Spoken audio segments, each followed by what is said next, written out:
let's get to know the DVO Topaz. So it comes in this super cool kind of ammo style case, and we got a whole bunch of specifications for air pressure within the box. Now, there is 170 to 200 psi printed inside of the box, but if you have a third generation Topaz like me, it has an upgraded bladder and it takes 140 to 180, so you're going to get more range out of the newer style shock, and you can retrofit the second generation Topaz. The shock pump included in the box is not the best one, but it does get the job done. But check the description out because I just tested the cheapest Amazon digital shock pump on the market and it works great. As you can see, the Topaz has some flat black on the air can and it's a pretty high quality shock. The Topaz weighs about 1 pound, which is pretty darn average for this style of shock.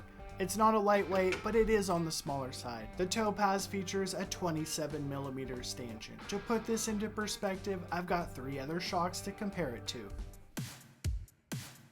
Now the Floatex is the burlier of the 3 shocks. It features a 29mm stanchion and it's the biggest shock. The Super Deluxe Ultimate features a 28mm stanchion. The Topaz is the smallest, like I said, 27mm stanchion, but don't let that small size fool you. It has a super unique piggyback system with a bladder that makes it super plush. Both the Super Deluxe and the DVO Topaz both feature a high volume air can.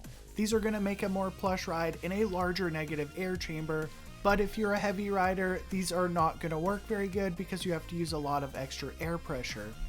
Now you can compensate those high pressures with negative air tokens, but the Super Deluxe can only take 1, as the DVO can take virtually unlimited. Now visually, the Topaz is small, but let me tell you, it's plenty shock for a Specialized Enduro, a 170mm travel 29er. So the front of the Topaz features cooling fins and all the adjustments. So let's talk about those clicks. It features 10 clicks of rebound and they don't give you a loud pop, but they do a good job if you pay attention to what click you're on and there's not too many to get lost.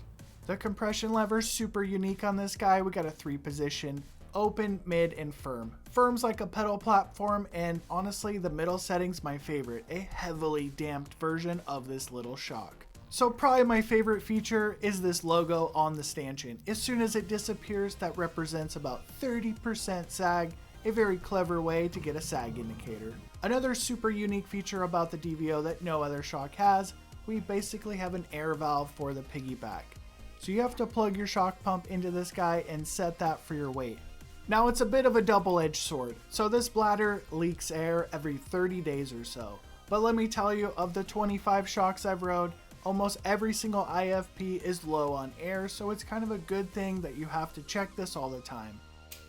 If you don't check it, your shock will make this noise and sound like it's broken, and all you need to do is fill up the bladder. Now I experimented with lower pressure in the piggyback, and I personally liked it with a lower pressure than they recommended. So it just depends on what you like. Do you like a super plush bike? Well, you can just lower the pressure down and get a plush ride. Once you fill your piggyback up with air, the sound of the shock will return to normal and sound like this. So if you're interested in one of these or have one, you better be willing to take that air can off because this shock's extremely tunable for all riders' preference. To get the outer air can out, you just have to pry the O-ring out, and I had to use a pick, so if you struggle with this, don't feel bad.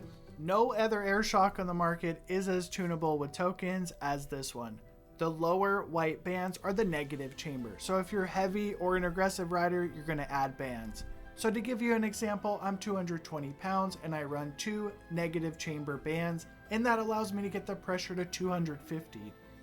Just for the hell of it, you can put 4 negative tokens in here, so basically you could weigh about 500 pounds and ride this shock. So we talked about the lower tokens. The upper ones are like standard tokens. They're just going to prevent bottom out.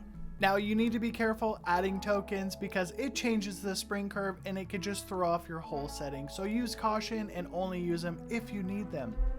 So basically make sure you clean this guy up and get acquainted with opening up air cans if you want to buy these or have one, because you're really going to get the most out of it by tuning it. Now to get the full ride experience of the Topaz, you have to click the video on the screen.